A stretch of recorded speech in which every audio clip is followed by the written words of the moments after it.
and you're just constantly worried about dropping one. Oh, absolutely. It's like this low-grade hum of anxiety, isn't it? Exactly.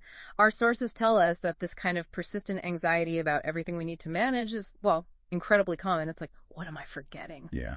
All the time. Yeah. And what's fascinating here is how our brains are wired. Yeah. When we have a lot on our minds, even if we're not actively thinking about each item, Right. our brains keep this background process running, constantly reminding us it's a real cognitive load. It drains your mental energy. Totally. It leaves less for focused work or, creative thinking.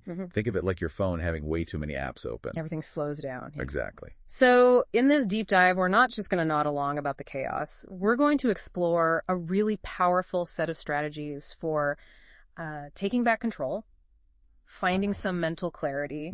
And our guide for this journey is David Allen, the productivity thought leader behind the, incredibly influential book, Getting Things Done. Yeah, GTD. It's huge. And this isn't just some, self-help fad.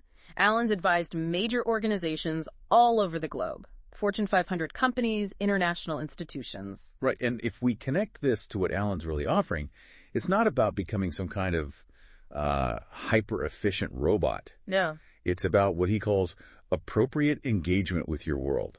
Appropriate engagement. I like that. Yeah. It's about consciously deciding what deserves your attention right now and, just as importantly, feeling okay, feeling at peace with everything else you're not focusing on. Reducing that mental drag, the shoulds and coulds. Exactly that. Which, honestly, who wouldn't want a bit more of that peace? Now, you might be listening and thinking, okay, this sounds like a system for, busy executives. Right. I can see that. But one of the key things Allen emphasizes is how universally applicable these principles are.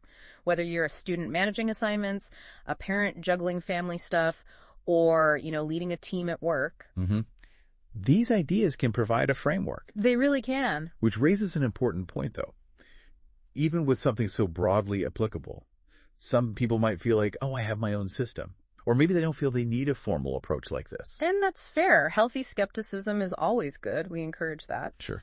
But maybe think of it as building a better operating system for your life, whether you're feeling totally overwhelmed right now, or maybe you just want to operate with more intention and less stress.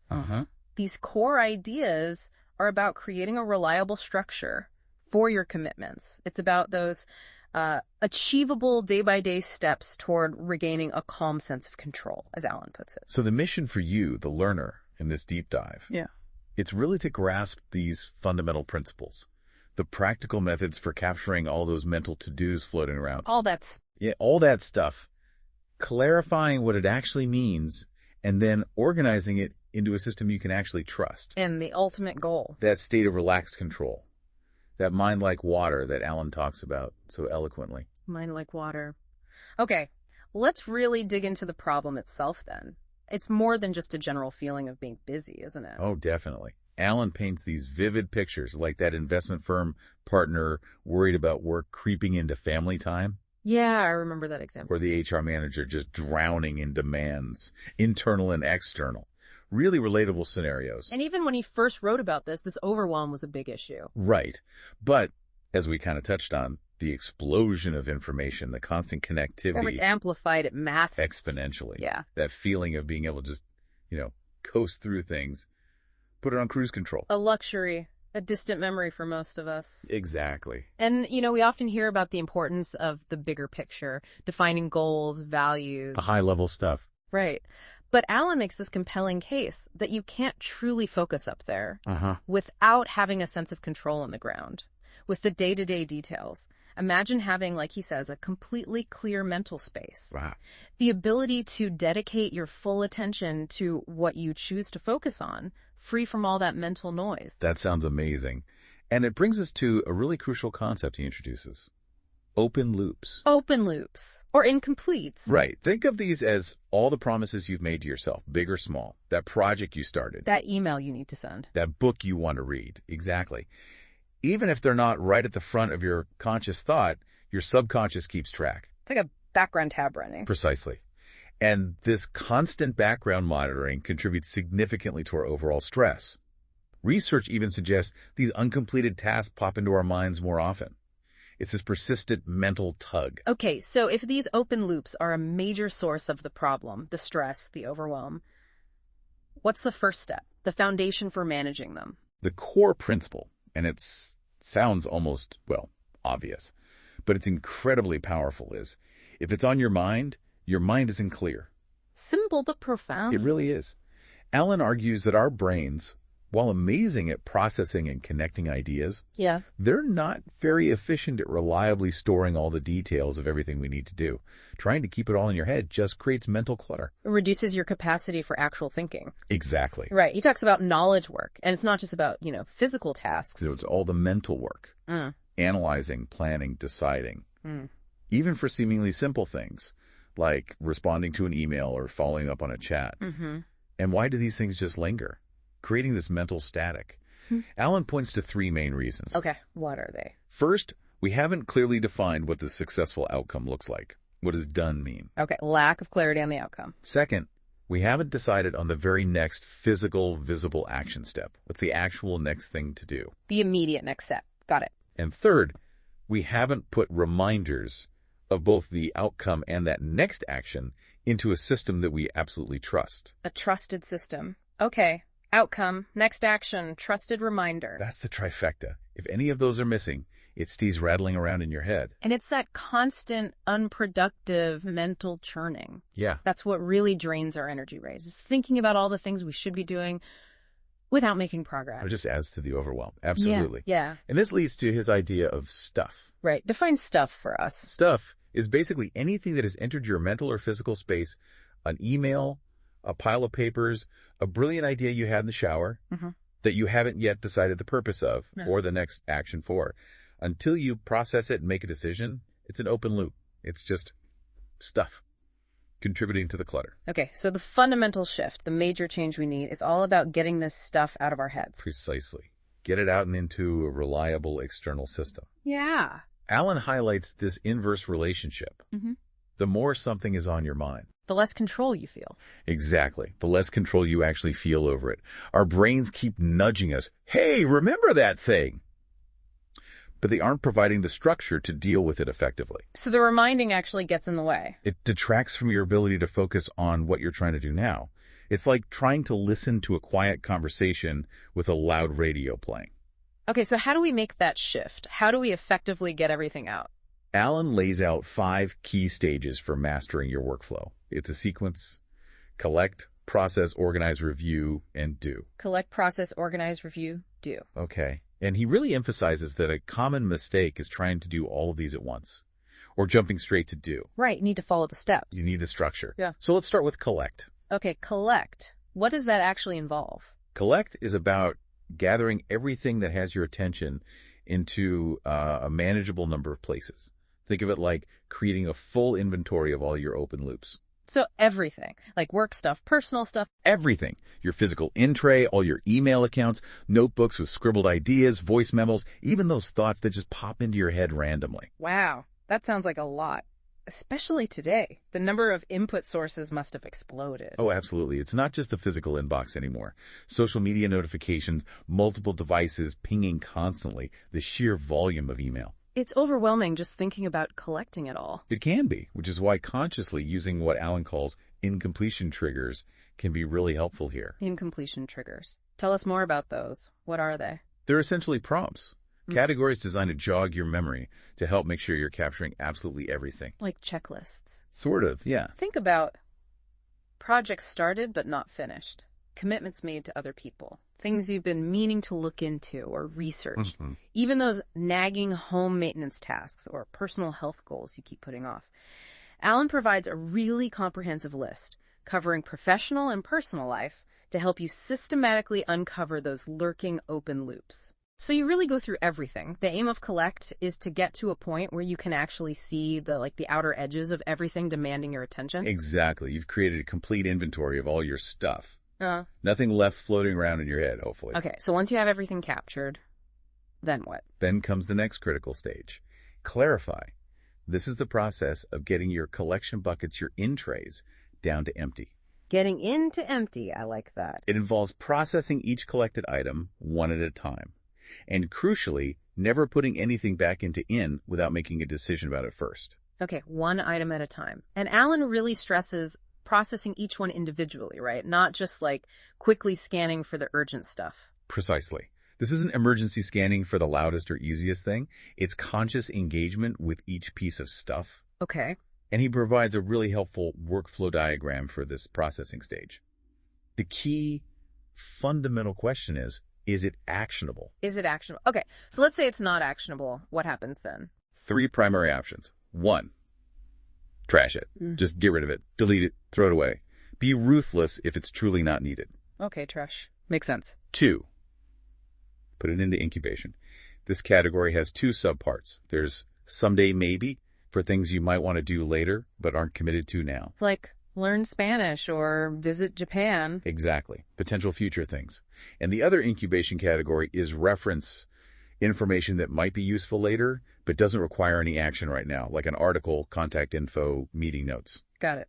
So for non-actionable, trash, someday maybe, or reference, what about if the item is actionable? Okay, if it is actionable, the next crucial question is, what is the very next action? The very next action. Yes. Alan stresses this needs to be a clear, physical, visible activity, something you can actually do. So not something vague like plan birthday party. No, too vague. The next action might be brainstorm potential themes for party, or call venue to check availability, or draft guest list, something concrete. Okay, physical, visible action.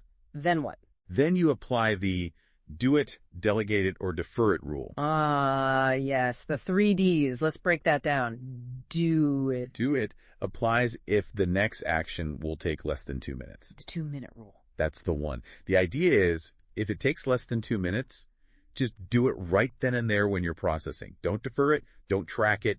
Just get it done. Handle it immediately, like replying to a quick email. Exactly. You'd be surprised how many small tasks we put off that could be handled instantly. Okay, so that's do it. What about delegate it?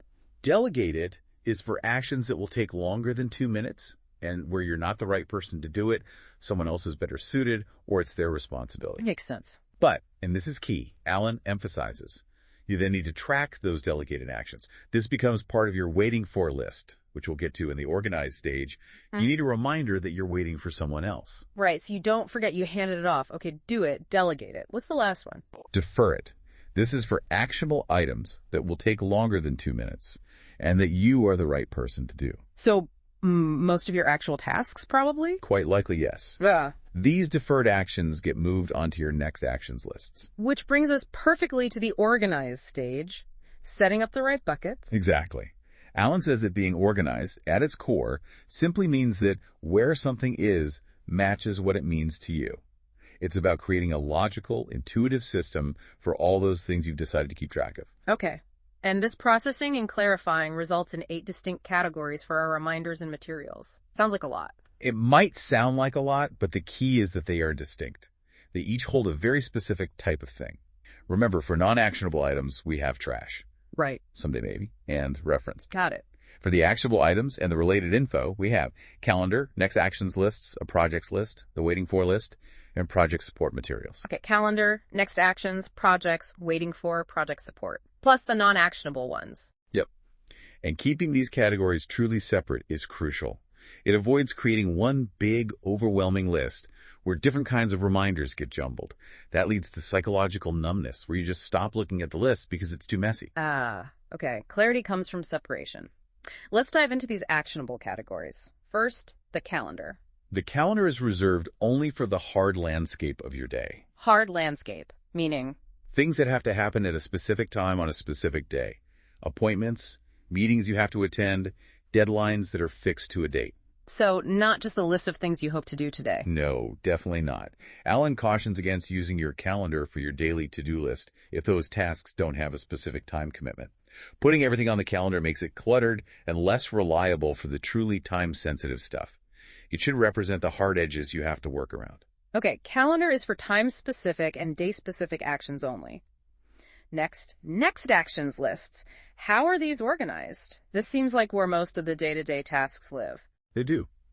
And Alan recommends organizing these as soon as possible actions by context. Context. What does that mean?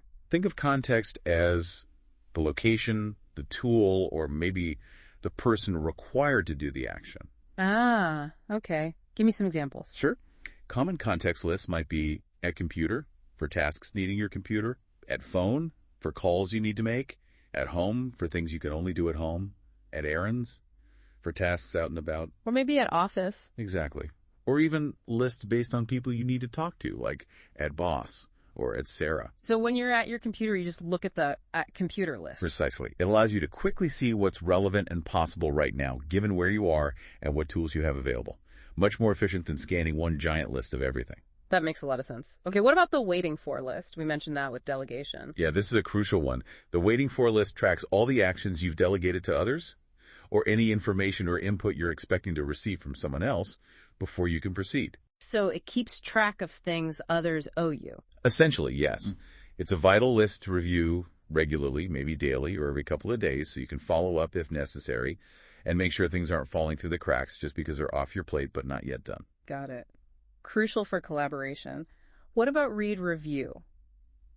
This is an interesting one, often for physical items, for certain things like magazines, articles, reports that you need to read or review. The item itself can serve as the reminder. You keep these in a designated physical tray or folder, maybe labeled Read Review. Seeing the pile acts as the visual prompt to engage with them when you have time. So the stuff itself is the list, in a way. In a way, yes, for that specific type of workflow. Okay. Now, projects. This sounds like a bigger picture category. Absolutely. The projects list isn't a list of actions. It's a comprehensive list of all the outcomes you're committed to achieving that require more than one action step to complete. Outcomes, not actions. Yeah. Okay. Usually things you aim to finish within, say, the next year. These are bigger open loops, plan vacation, launch new website, organize garage. Right. And Ellen stresses, you can't do a project. You can only do the individual next actions that move the project forward. The projects list is just an inventory of those desired outcomes to ensure they don't get lost. So the projects list reminds you of the finish lines, and the next actions lists tell you the steps to get there. Beautifully put. Exactly. Okay. And someday maybe we touched on this. That's where we park those non-urgent ideas. Exactly. Potential future projects, books to read eventually, skills you'd like to learn, vacation ideas. It's a valuable holding place to capture these without letting them clutter your active list and create pressure. You review it periodically, maybe weekly or monthly, to see if anything is ready to become an active project. Keeps good ideas from getting lost, but keeps them out of the way for now. Nice. Then we have reference. Yes, your personal library, essentially. A simple, reliable, easily searchable system for storing information that isn't actionable, but might be useful later. Both physical and digital. Like articles, manuals, contact info, web clippings. All that stuff. Alan advocates for a single, simple system, preferably alphabetical for general reference, to avoid the frustration of multiple filing systems where you can never find anything. Make it easy to file and easy to find. And he emphasizes making it functional, fast, and even kind of fun to use, so you're more likely to maintain it. If filing feels like a huge chore, you won't do it. Good point. Okay, last organizing bucket, project support. How is this different from general reference? Project support material is specifically related to your active projects on your projects list. Think plans, notes, research, diagrams, relevant emails. For that specific project? Yes. While general reference is broader, potentially useful info, project support contains the collateral directly connected to achieving a specific project outcome. You might keep these materials grouped by project, perhaps in folders, physical or digital, named after the project. Separate from general reference, but easily accessible when you're working on that project. Okay, that distinction makes sense. So we've collected, clarified, and organized everything into these distinct buckets. What's next in the 5 stages? The next stage is absolutely critical. Reflect. Reflect, like thinking about it all. Yes, but specifically, it's about regular review. Alan emphasizes this is non-negotiable if you want the system to work long-term. You need to review your system frequently to keep it current, keep your mind clear, and maintain that deep sense of trust in it. Trust is key, isn't it? If you don't trust the system, you'll go back to keeping things in your head. Precisely. And the cornerstone, the absolute linchpin of the reflect stage, is the weekly review. The weekly review. Sounds important. Like a mandatory appointment with yourself. You should treat it that way, yes. It involves setting aside dedicated time each week.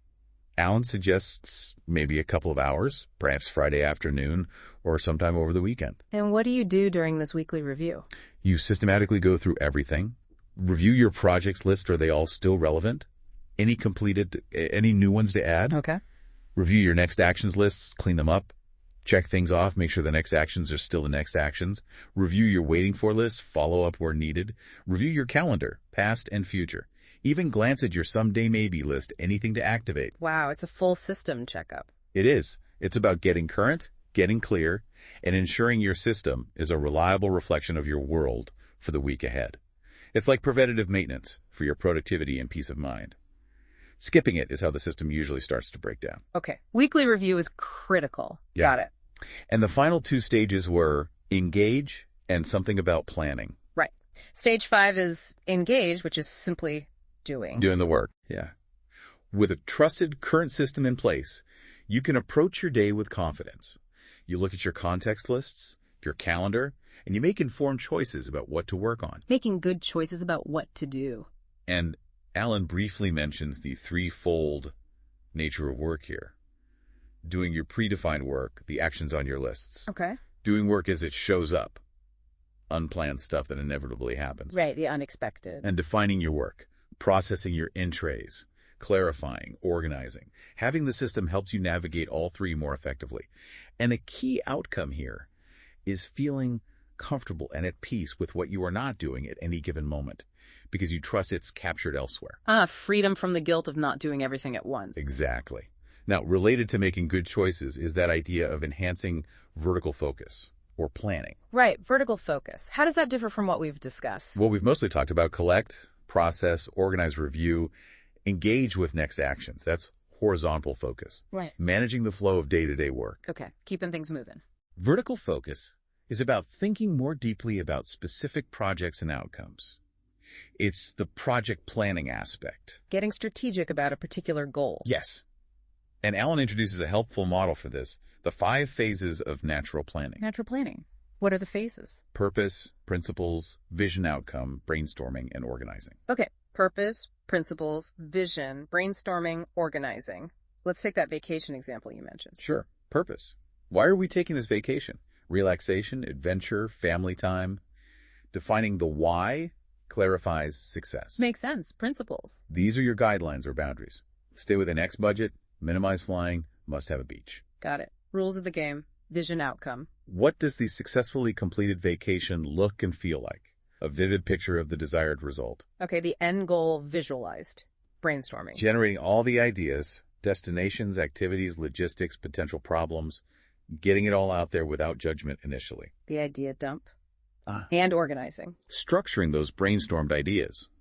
Identifying components, flights, accommodation activities, setting priorities, defining sequences, and crucially, identifying the very next actions needed for each part. Breaking it down into manageable chunks and steps. Exactly. And Alan emphasizes that a project is sufficiently planned, for GTD purposes, when every single next action step has been decided on every moving front.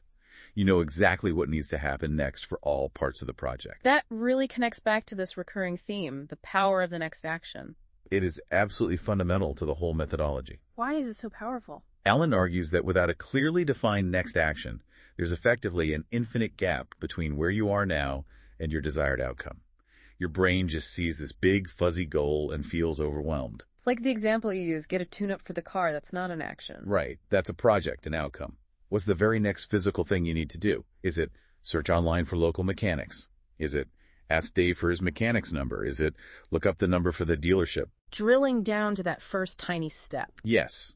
Identifying that very first physical step gets the ball rolling. It breaks the inertia. It's interesting he mentions that often very bright, capable people can be the worst procrastinators. Why would that be? Often, it's precisely because they can see the complexity. They see all the steps, all the potential issues, and the sheer size of the get a tune-up task feels daunting. They haven't clarified that first simple action. So the lack of clarity on the start freezes them. Exactly. Alan talks about intelligently dumbing down your thinking at that point. Don't worry about step 10. Just figure out step 1. What is the absolute next thing? Defining that immediate, achievable action relieves the pressure and creates positive energy and momentum. Just figure out the very next step. Okay. He even briefly touches on connections to positive psychology. Yeah, he does. He points out how GTD aligns with concepts like distributed cognition. Meaning, like, using tools outside your brain. Exactly. Externalizing tasks onto lists and calendars frees up your brain. It also connects to flow, that state of being fully immersed and focused. Self-leadership, goal-striving, and this idea of psychological capital, things like self-efficacy, believing you can do it, optimism, resilience, hope. So having a system supports those positive states. It seems to. The underlying principle, again, is that your mind is for having ideas, not holding them. Let the system hold the reminders. Okay. So mastering GTD, it's not an overnight thing, is it? No, absolutely not. It takes consistent practice. It's about building new habits, the habit of collecting, the habit of processing, the habit of the weekly review. It's a journey. Definitely. Alan highlights some hallmarks of mastery, though. Things like having a complete current project inventory, a clear map of all your roles and responsibilities, a truly integrated life management system, not just for work. And being able to handle anything that comes at you. Yeah, the ability to consistently translate any concern, any input, any idea into a concrete outcome and actionable next steps. He suggests it helps you navigate even tense situations with more effectiveness and, crucially, less stress. Okay, let's try and bring this all together for you, the learner. What are the absolute key takeaways from our deep dive into getting things done? Well, I think it really boils down to a few core principles. First, capture everything. Get it all out of your head. Empty your brain. Second, clarify. Decide what each thing means and what the very next action is, if any. Be specific about the next step. Third, organize. Put the reminders and support materials into a trusted, well-defined system with clear categories. The right buckets. Fourth, reflect.